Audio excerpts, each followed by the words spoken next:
suot mo. Hindi naman akong suotan. Hindi, just di. Oh, nakaganyan. Let's go. Ano ka? Ang hirap maging artista, guys. Okay. Wow. Ang sexy.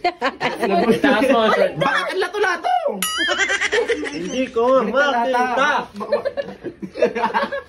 Ang sexy mo naman. But syempre, pinagandaan ko to eh. Alam kong bibigyan ako ng gatong role. Itaas mo. Nakataas na! Taas na! Taas na! Short mo.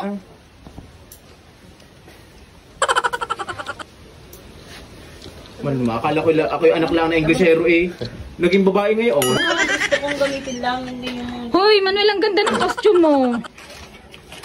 Diyos ko, ako resign na sa pagiging photographer ni Lips. Ginawa niyo pa akong actor ngayon, hindi pa kayo nasiyahan. Pinagsuot niyo pa ako na rin, sikip na sikip naman. Tingnan mo lang aking ano eh, bakat na bakat. Ang ganda nga oh, imumontage kita, Bi. Ang sapatos pa kayo pinasuot sa akin, sobrang ganda, babae ako. Diba? Wala ma. Ayoko na. Yung ang ganda ng dress mo. Ay, Ayoko na. ang ganda ng dress niya, tapos... Outfit check!